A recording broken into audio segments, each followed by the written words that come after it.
este, de esta parte de la escritura.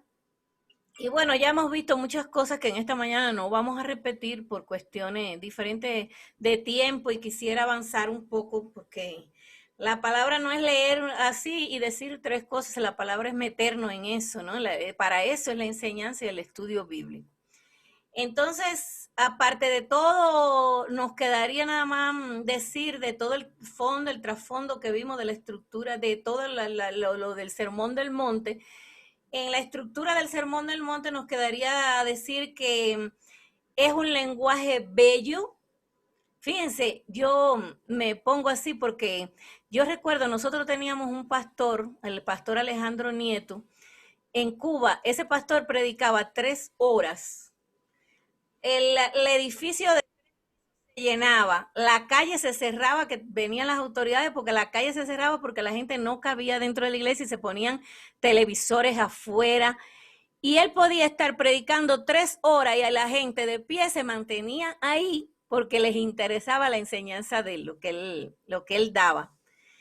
Y era verdaderamente apasionante porque hacía esto, él se metía en la palabra, él daba todo. Entonces, yo digo, si eso era con un hombre, y hemos visto así personas que enseñan o predican la palabra de Dios así de esa manera, si eso era con un hombre, usted se imagina escuchar un sermón de la boca de Jesús.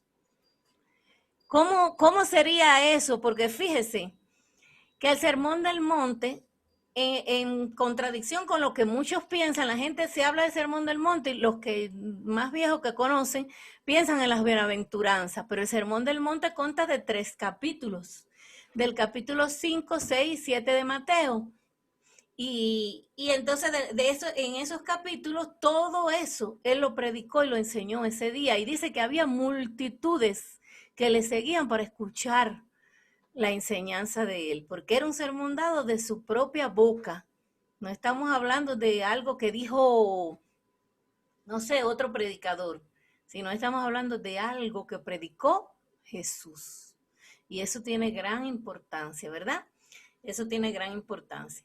Entonces, en esta estructura nos quedaría mencionar que aparte de la gran profundidad y de la gran enseñanza que tiene el Sermón del Monte tiene un lenguaje precioso, es un lenguaje poético, demuestra el paralelismo hebreo que Jesús usaba mucho, es rítmico, se piensa que fue escrito así por puntos para memorizarlo, es rítmico, es pictórico, es proverbial por la gran sabiduría que tiene, y se dice que es la esencia destilada del Antiguo Testamento. Toda la esencia destilada del Antiguo Testamento, dando énfasis en que debemos amar a Dios y a nuestro prójimo. El enfoque de Jesús estuvo basado en los 2 grandes mandamientos que todos saben que encierran toda la ley y los profetas. Toda la ley y los profetas. Y bien, la humanidad siempre ha estado buscando la felicidad. Todos nosotros, como cubanos, vinimos un día aquí y salieron de Cuba tratando de buscar mejoras económicas, siempre la gente buscando la felicidad. Y se ha escrito mucho acerca de la felicidad, que si no existe, que si esto, que si lo otro. En realidad, fíjense, la Declaración de Independencia de los Estados Unidos, dicen que comienza los estatutos, dice que el hombre debe tener derecho a la vida, a la libertad y la búsqueda de la felicidad. Es un derecho que el hombre debe tener. Entonces, las bienaventuranzas contienen un secreto enorme de cómo conseguir la felicidad. Eso que se ha dicho que no existe, de cómo conseguir la felicidad y de que nuestra felicidad no dependa de las circunstancias que nos rodean. Y yo creo que a cualquier gente que le digamos, tú quieres ser feliz y yo quiero ser feliz, vamos a ver, ¿cómo tú puedes ser feliz? Y entonces, si yo le preguntara a cada uno de ustedes qué necesitarían para ser feliz, es posible que alguno me diga que necesita dinero o que necesita traer a su familia o que necesita salud, o que necesita recuperar su matrimonio. Y muchos pueden tener muchos conceptos de lo que los pueden hacer felices.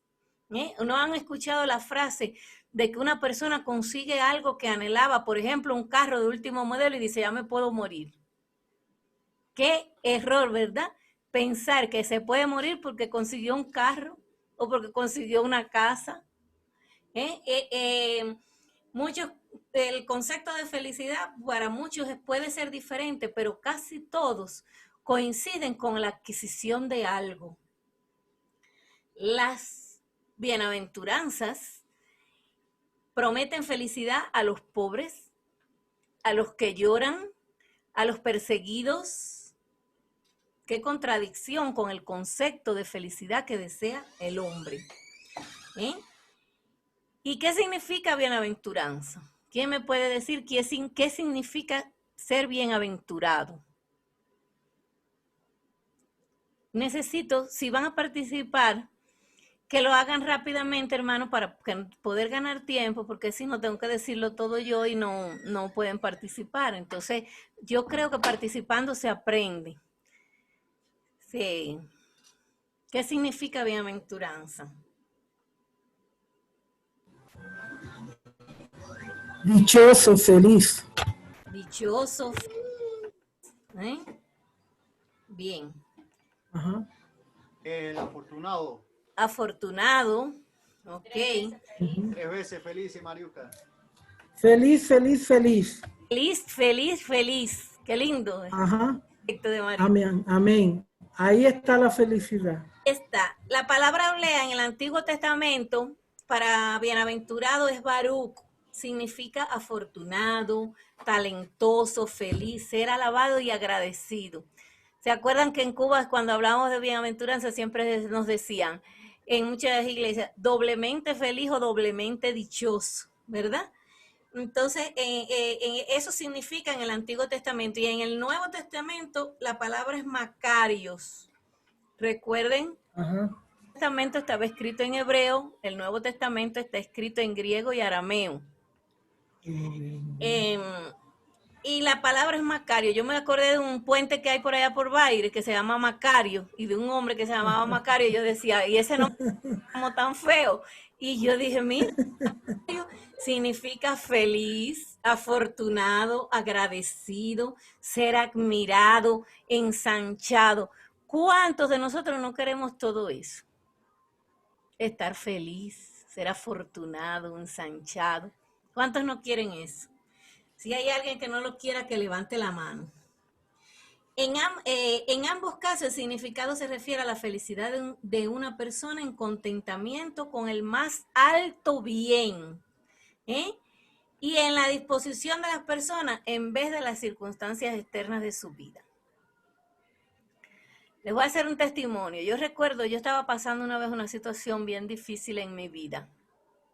Y en ese tiempo, les puedo decir así, yo estaba económicamente bien, muy bien, y recorrí en ese tiempo casi toda Cuba. Yo estuve en lugares que a lo mejor muchos cubanos no pudieron estar. Estuve en La Habana Libre Nacional, estuve en un hotel Camagüey, en casi todos los lugares turísticos que en Cuba, en lugares buenos. Y, y yo fui en ese tiempo que yo estaba con un impas, con una depresión, situaciones. Fue el tiempo en que falleció mi hermano, bueno, muchas cosas. Y yo en ese tiempo fui a Palmarito, no sé cuántos saben, en Jiguaní. Palmarito es un monte que es lejos de Jiguaní, o Cañadón, era un lugar de por allá, a la casa de unas personas sumamente pobres, una casita de guano. A mí nunca se me olvida eso. Y enseguida que llegamos, ellos mataron un ovejo y aquello fue tan lindo que les voy a decir una cosa. De todos los lugares que había ido, aquel fue el lugar que más me gustaba. Porque allí yo sentía una paz, una alegría sincera, una felicidad sincera. Y simplemente estábamos en un monte comiéndonos allí un ovejo y pasándola bien entre familias con sinceridad. Y a veces, realmente la felicidad no consiste, como dice la palabra, en los bienes que poseemos. Ahora,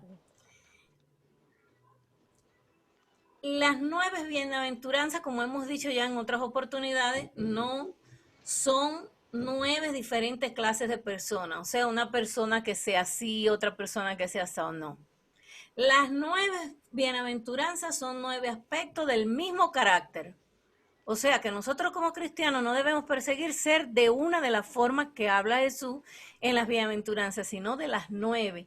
Tiene mucha relación con Gálatas 5:20, donde se habla de las obras de la carne y de las obras del espíritu, donde nuestro carácter tiene que estar fundamentado en esta parte espiritual. Y fíjense, hermanos, no estamos dando una enseñanza por darla, sino estamos transmitiendo en esta mañana la manera en que usted puede ser feliz. Yo creo que es algo sumamente importante. Y ya como les decía, consiste en estos 3 capítulos. Y vamos, yo quisiera que alguien que tenga su Biblia me lea las 9 bienaventuranzas. Ahí donde dice en Mateo 5, que vaya a Mateo 5.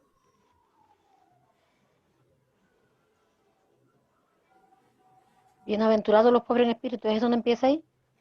Ajá. Bien, bueno, empieza en el 1 donde dice, viendo la multitud subir al monte, ahí. Ah, sí, sí. Viendo la multitud, subió al monte y sentándose vinieron a él sus discípulos. Y abriendo su boca les enseñaba diciendo, bienaventurados los pobres en espíritu, porque de ellos es el reino de los cielos. Bienaventurados los que lloran, porque ellos recibirán consolación. Bienaventuradas las manos, los mansos, porque ellos recibirán la tierra de heredad. Por heredad. Bienaventurados los que tienen hambre y sed de justicia, porque ellos serán saciados. Bienaventurados los misericordiosos, porque ellos alcanzarán misericordia. Bienaventurados los de limpio corazón, porque ellos verán a Dios. Bienaventurados los pacificadores, porque ellos serán llamados hijos de Dios. Y bienaventurados los que padecen persecución por causa de la justicia, porque de ellos es el reino de los cielos. Y bienaventurados sois cuando por mi causa os vituperen. Sí. Vituperen y os persigan y digan toda clase de mal contra vosotros mintiendo. Queda el otro, ¿no? Gozado y alegrado porque vuestro galardón es grande en los cielos, porque así persiguieron a los profetas que fueron antes de vosotros. Amén.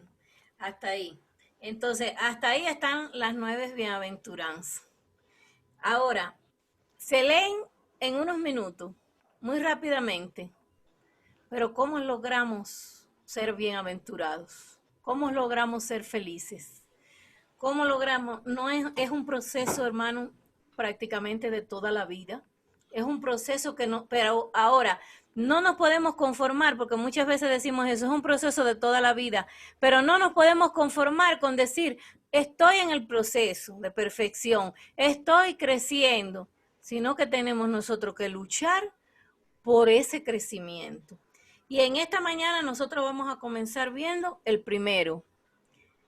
El primero que dice, bienaventurado, ¿cómo dice el primero? Viendo la multitud, ¿no? Los pobres en espíritus, porque de ellos es el reino de los cielos. Bienaventurados los pobres en espíritu, porque de ellos es el reino de los cielos. Ahora, qué importante debe ser pobre en espíritu, cuando eso nos va a dar a nosotros posesión del reino de los cielos. Cuando el Señor nos está diciendo, si eres pobre en espíritu, yo te entrego propiedad, te entrego llave, como dice Raulito tan siempre con la iglesia, del reino de los cielos. Tú eres propietario del reino de los cielos. Tienes posesión del reino de los cielos con ser pobre en espíritu. Qué importante debe ser. No sé si usted lo puede ver, pero yo digo, qué importante es eso. Ajá, Amén. Siendo pobre en espíritu, yo tengo posesión. Dice, bienaventurados los pobres en espíritu, porque de ellos Es el reino de los cielos. el reino de los cielos. ¿Cuántos quieren el reino de los cielos? ¿Cuántos quieren? Amén. Porque la semana pasada estuvimos estudiando, hay dos reinos, o el reino de los cielos o el reino de este mundo, de las tinieblas. ¿Cuál? Niebla. Yo recuerdo aquel cuadradito De los cielos que queremos. que él se ponía, oye, uno le predicaba a la gente decía, no, yo no, pero cuando usted le ponía el cubito y aquí esto había unas tinieblas con una llama y aquí arriba estaba el cielo, decía, ¿para dónde tú quieres ir? Y le enseñabas así, la gente decía, para aquí, todo el mundo decía que para arriba. Solamente puedes entrar ahí si aceptas a Cristo como tu Salvador. Bueno, yo acepto. Y así aceptaban gente al Señor. No sé si usted trabajó alguna vez con eso. Y entonces, si yo le pregunto esta mañana, ¿usted qué quiere? ¿El reino de los cielos o el reino de las tinieblas? Todos vamos a decir que queremos el reino de los cielos. Y para tener posesión del reino de los cielos tenemos que ser pobres en espíritu. Oiga, qué problema. Qué condición, el primer sermón, la primera enseñanza que da Jesús y la primera bienaventuranza dice que para tener el reino de los cielos hay que ser pobre en espíritu. La otra pregunta ahora es, ¿qué es ser pobre en espíritu? ¿Quién puede hablar de eso? ¿Quién puede decirme? ¿Qué entiende por ser pobre en espíritu, Elisa? Bueno, pienso que ser pobre en espíritu no se refiere al área monetaria, sino a algo que tiene que ver con nuestro corazón, donde reconocemos nuestra miseria espiritual delante de Dios. Reconocemos que hemos pecado delante de Dios, que no somos nada delante de Él y que esto tiene que ver específicamente con una condición del corazón nuestro. Puede en un momento determinado que hasta desconfiamos de nosotros mismos, no en un momento determinado. Simplemente que reconocemos que como no somos perfectos, que como hemos pecado, como hemos dañado a otros quizás con nuestras palabras o cualquier otro pecado que hayamos cometido, reconocemos que no somos nada delante de Dios y que nuestras vidas, para que pueda ser enriquecida espiritualmente, tiene que ser buscando de Dios bajo sus enseñanzas. O sea, la pobreza en espíritu está en reconocer nuestra miseria espiritual delante de un Dios que es santo, santo, santo. Y reconozco que cuando camino sin Dios, cometo pecado, hago daño, hago lo desagradable, que realmente necesito estar atada, sujeta a Él y a sus grandes enseñanzas. Ajá. ¿Alguien quiere decir algo más de qué es ser pobre en espíritu?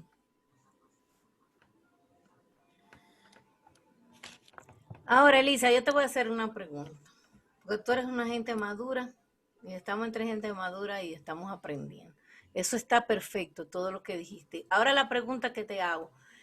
¿Tú crees que nosotros reconocer nuestra miseria espiritual tenga que ser solo delante de Dios?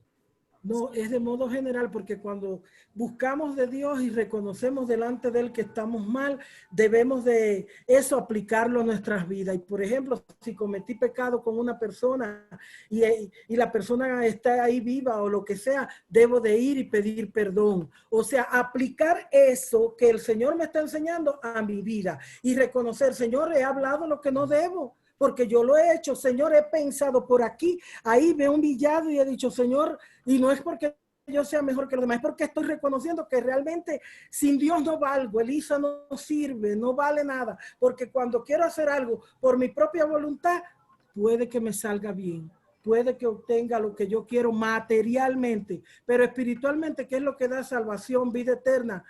Eso no lo obtengo. Entonces, tengo que rendirme a sus pies y decir, Señor, realmente por aquí pasó algo que no te agrada. Te pido perdón. Señor, si con una persona voy y le digo, perdóname, realmente obré mal, pensé mal de ti y no ha sido así. Y así en otras áreas de la vida donde en el hogar quizás que no me he comportado como debo, que peleé o que fui injusta al decirles algo y después digo, ay, perdónenme, realmente delante de Dios esto no está bien. Es aplicarlo a nuestras vidas. Amén. Entonces, En el trabajo donde quiera, tratar de aplicar eso. a nuestras vidas también en el trabajo. Es que esto es un estilo de vida. ¿Y qué es un estilo de vida? Aplicarlo a toda hora. Desde que te levantas hasta que te acuestas, en el trabajo, en la bodega, en donde quiera, en la iglesia, en la casa. Y no quiere decir que es que lo hagamos, porque yo me reconozco que no hago realmente como Dios quiere. Reconozco que demanda más, que necesito todavía seguir en pos de alcanzar la estatura del varón perfecto que es Jesucristo, que es santo, santo, santo, y al cual no le pasaban nada de esas cosas malas que nos ocurren a nosotros, que podemos pecar y que hacemos. Pero Amén. trata uno de seguir buscando y de seguir, Señor, bueno, me da consuelo decir, bueno, cuando me inquieto porque hice algo mal, estoy inquieta y ya quiero pedirle perdón al Señor y así, pero realmente no es que lo somos, no es que lo alcanzamos perfectamente. Ajá. Sí, muy bien, gracias, Lisa. Hermano, muchas veces nosotros hablamos de reconocer delante de Dios, hablando de eso que dice Lisa. Pero la palabra dice que que nuestra luz alumbre delante de los hombres. Entonces, muchas veces hay gente que hace cosas malas y cuando usted le va a requerir o a decir algo, la gente dice, Dios sabe, Dios conoce mi corazón, ¿no? Ahí hay orgullo. Corazón, claro, Dios sabe, Dios lo sabe todo. Pero, ¿qué tú estás reflejando delante de los demás? Porque no es entonces, estamos hablando, los pobres en espíritu, de ellos el reino de los cielos. Si usted no es pobre en espíritu, entonces el reino de los cielos no es suyo. Es algo tremendo y hasta fuerte que tú dices, ay Señor. Entonces, y en el Señor sí las cosas son blanco y negro. Ahí sí no ahí no hay caminos intermedios, o es sí o es no. Y entonces, vamos en esta mañana a estudiar 20 características que debe tener una persona para ser pobre en espíritu. Vamos a ver, para nosotros entender realmente lo que es ser pobre en espíritu. El número 1, que tiene que ver con todo eso que dijo la hermana Elisa y que está muy bien. Mi hermana, disculpe un momento, porque tenemos que ser humildes delante de Dios y de los hombres. Al principio yo veía esta escritura, ¿no? Al inicio, hace unos añitos, que yo veía algo sencillo, ay, pero qué bonito, lo veía así, qué hermoso, los pobres en espíritu y lo otro, un poco yo me apasiono, porque a mí me gusta como que escribir poemas y cosas, y uno se apasiona, ¿no? Pero no le veía lo real. Honestamente estoy siendo honesta delante del Señor. Ay, como algo bello, ay, sí, hay que ser pobre en espíritu, hay que esto, lo otro, y seguir todas las enseñanzas.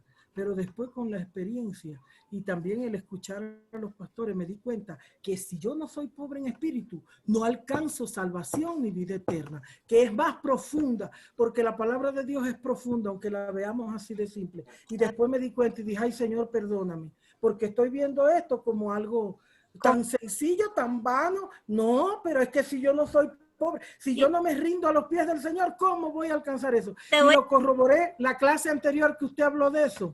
Ajá. También un poco que me impactó otra vez, por sencillo que lo dijo, dije, es verdad que mira, me acuerdo, Dios me está haciendo acuerdo de eso, que yo lo veía tan sencillo, tan simple, pero sin eso, estas enseñanzas donde el Señor subió y explicó al sermón de la montaña, estas son las que nos proveen la salvación y vida eterna también en el Nuevo Testamento. Por eso a mí me gustan tanto las enseñanzas de Jesús. Y así, Elisa, tristemente, muchos cristianos leen la Biblia así, de esa manera. Ajá. Por arriba, qué lindo, qué buena esta historia, o para una situación determinada que tienen en la vida, pero qué triste. Y en el mismo estudio, de los que estaba estudios que revisé, decía, hay muchos cristianos que se dicen ser cristianos, pero no tienen que ver nada con lo que Jesús estableció, con este fundamento teológico que Jesús estableció para ser realmente cristiano. Uh-huh. Ahora, vamos a ver, aunque sea algunas vamos a ir viendo y si no seguimos la semana que viene. La primera cosa que vamos a ver, dice que una persona pobre en espíritu siempre es humilde. La pobreza en espíritu tiene que ver mucho con la humildad. Y ahí tenemos que trabajar mucho nosotros, hermano. con la humildad. Ajá. Yo creo que cuando estudiamos todo esto, todos nos vamos a quedar como me quedé yo, boquiabierto. Siempre es humilde ante sus propios ojos. No se exalta a sí mismo. No es orgulloso a pesar de que puede ser considerado insignificante por otro. O sea, no le interesa que lo consideren insignificante. Él ve todo como la voluntad de Dios. ¿Cuántas personas tú le dices, mira, tú no sabes, a lo mejor no alcanzaste esto porque tú no sabes de lo que Dios te pudo haber librado con esto otro? Pasó esto porque entiende que la voluntad de Dios tenemos que aceptarle. La gente, no, pero sí, pero, y hermano, uno que ha tratado con tantos cristianos y en consejería con tanta gente, consejerías profundas y fuertes de diferentes tipos, de diferentes matrimoniales, sexuales, sociales, de trabajo, de tantas cosas.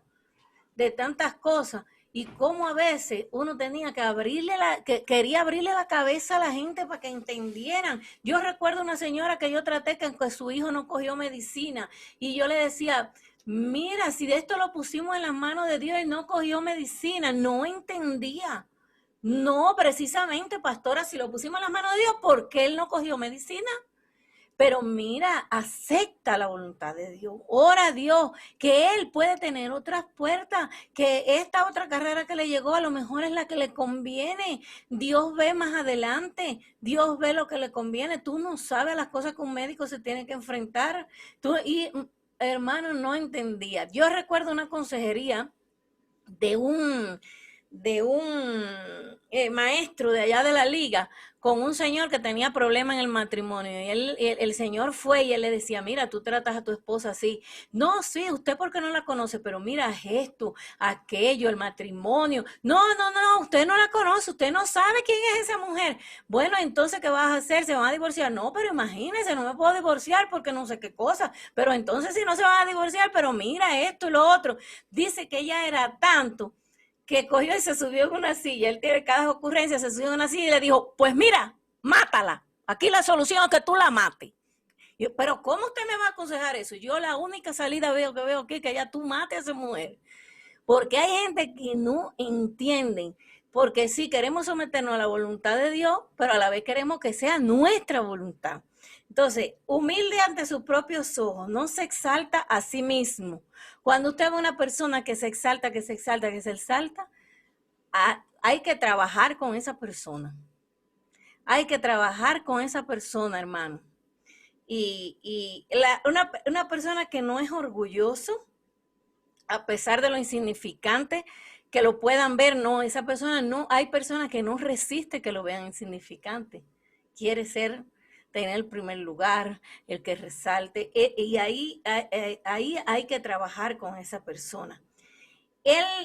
Decíamos que él ve todo, el persona pobre en espíritu ve todo como la voluntad de Dios, se goza en lo que se le permita compartir los sufrimientos de Cristo. Miren, a nosotros nos gusta mucho leer las promesas de bendición, pero cuando nos hablan de compartir los sufrimientos de Cristo, eso es duro, es duro. Y eso tiene mucho de qué hablar. Se vuelve natural para él seguir el camino del Cordero. La humillación se convierte en su alimento, la exaltación en su recompensa. ¿Por qué decimos esto, que la humillación se convierte en su alimento? Porque, hermano, sin humildad es imposible caminar en la perfección de Cristo.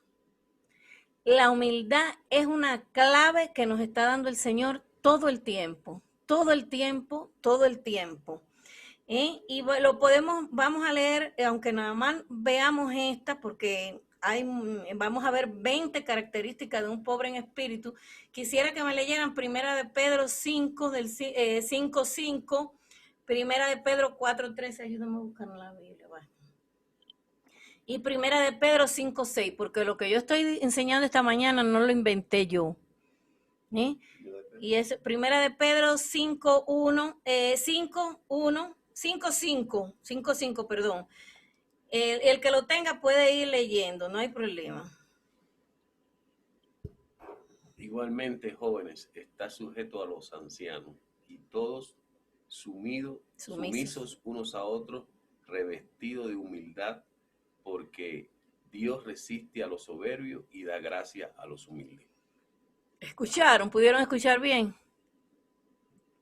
Y yo creo que deberían anotarlo, hermano, porque si anotan, toda la parte que la Biblia le habla de cómo debemos ser humildes. Primera de Pedro 5.1 y después 5.5 y después lo puede leer en su casa. Primera de Pedro 4.13. ¿Escucharon el que leyó Raulito? Sí. Ajá. El Primera de Pedro 4.13, ¿quién lo tiene? Elisa, quita el micrófono. Gracias, mi hermana. 4.13, ¿verdad? 4.13. 4.13 dice, si no gozaos por cuanto sois participantes de los padecimientos de Cristo, para que también en la revelación de su gloria os gocéis con gran alegría. Amén. Y Amén. Pedro 5.6.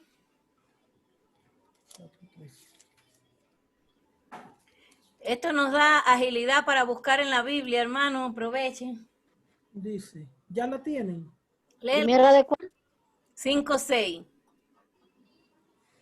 Dice igualmente. Humillaos pues bajo la poderosa mano de Dios, para que Él os exalte cuando fuere tiempo. Amén. Y hay otro que dice, el que se humilla será exaltado. Miren, hermano, nuestras actitudes nos van a dar a nosotros lugar. Y es algo que siempre tratamos con la iglesia y enseñamos a la iglesia.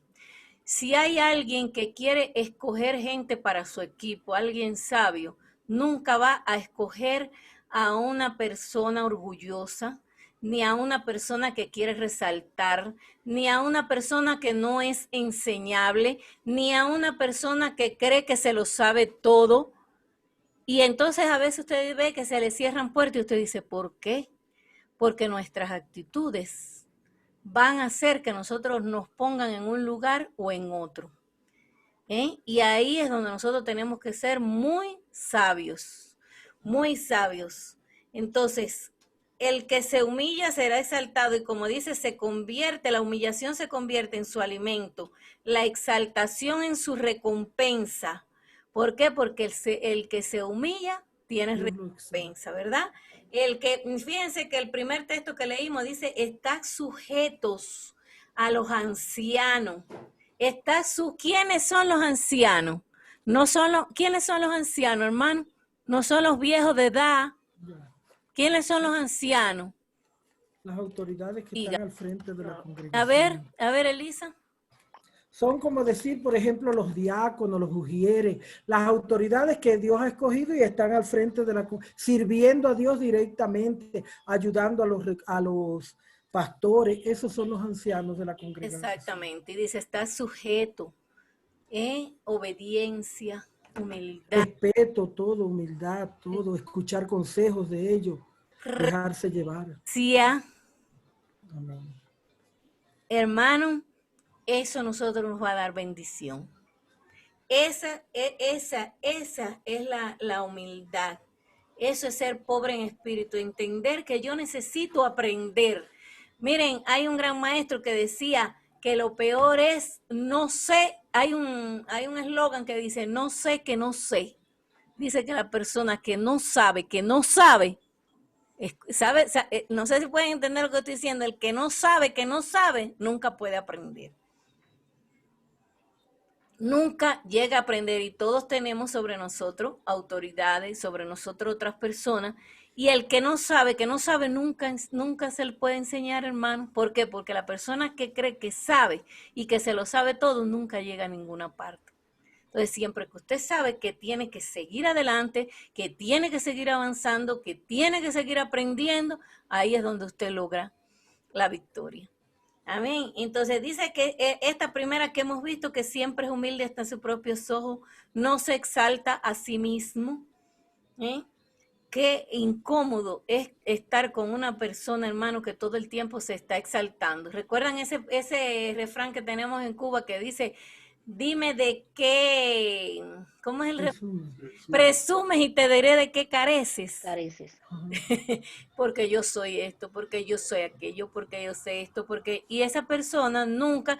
Hay personas con las que usted va a conversar y va a enseñar y no puede hablar. Y entonces ya llega el momento que usted dice, bueno, déjame dejarlo en su propio conocimiento y ese nunca va... ese nunca sube un escalón, porque nunca va a entender que necesita ser enseñado. Y miren, hermano, casi todo el mundo tiene que tener un mentor. Y yo les digo sinceramente, yo tengo como 3 mentoras y cuando yo estoy frente a ella lo que trato es de no hablar, sino de escuchar sabiduría. Dice, y eso lo dice la Biblia. Dice que el que escucha al sabio se hace sabio, pero si usted es el que habla, no va a alcanzar sabiduría. Entonces, el ser pobre en espíritu tiene un trato especial con la humildad, una relación especial con la humildad. Sin humildad no logramos ser pobres en espíritu. Número 2, dice que ama hacer todo su trabajo en lo oculto y no recibe honor de los hombres. Qué complicado. Si la gente lo que más le gusta es que vean lo que hacen para que los demás... ¿Puedes repetir, por favor? No ama hacer todo su trabajo en lo oculto y no recibe honor de los hombres. O sea, el enfoque, miren hermano, nosotros tenemos que aprender a tener enfoque en nuestras vidas. Y la motivación mía no puede ser, por ejemplo, la motivación para salvar alma de nosotros no puede ser reconocidos. Eso va a venir porque Dios dice que el que se humilla será exaltado. Y Dios conoce cuál es tu enfoque, cuál es tu motivación. Miren, ustedes saben, por ejemplo, en Cuba iban muchos americanos a la iglesia. Y cuando iban los americanos, como la gente les alababa, saltaba, si podían tocar, van. Delante. Si iban los americanos, ya se sentaban, no les interesaba casi ni alabar. Y usted decía, y ahí nosotros enseñábamos. Así mismo. Hermano, ¿cuál es tu motivación a la hora de alabar, a la hora de desarrollar tu don? ¿Cuál es tu verdadera motivación? Hay un joven que los vemos todavía en Facebook, ya ese joven no haya que inventar. Ese joven lo mismo te inventa un ministerio de esto, que de lo otro, que un gesto de... Bueno, no voy a decir porque lo pueden ver en Facebook, no quiero hablar específicamente de nadie, pero el que es espiritual discierne lo espiritual. Y cuando usted lo ve, usted se da cuenta que ¿qué es lo que tú andas buscando? ¿Realmente será impactar con la palabra de Dios? ¿Realmente será que se salven las almas? ¿O realmente será tener un nombre? Y el que es espiritual discierne, hermano. ¿Qué es lo que quiere lograr con esto? ¿Cuál es tu verdadera motivación? Entonces, por eso, el que es pobre en espíritu no busca motivaciones externas ni motivaciones de viveza. El que es pobre en espíritu busca agradar a Dios y hacer su trabajo, lo que tiene que hacer, desarrollar su don, desarrollar lo que Dios le ha dado. Yo recuerdo una anciana que había en la iglesia que decía, ya ella está anciana, esa señora no puede casi ni caminar, Raulito ha hablado de ella otras veces. Y esa señora va lugar por lugar donde ella se entera que hay un anciano, ella va a donde está ese anciano, le lleva un almuerzo, le predica la palabra de Dios, un almuerzo de ella, una señora que apenas tiene recursos, le predica la palabra de Dios, ve cuáles son sus necesidades, trata de buscar para las necesidades de ese anciano y dice, ¿usted sabe por qué yo voy? Porque no me da la gana que se lo lleve el diablo, porque los ancianos ya están al morirse y antes que se lo lleve el diablo se lo arrebato y se lo mando a Cristo. Amén. Y nadie sabe, ella va sola. Y cuando nadie la quiere acompañar, ella va sola.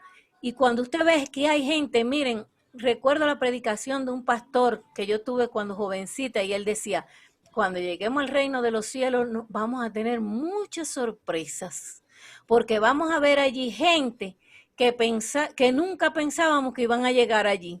Y vamos a preguntar por gente que nosotros creíamos que iban a estar allí y no los vamos a encontrar.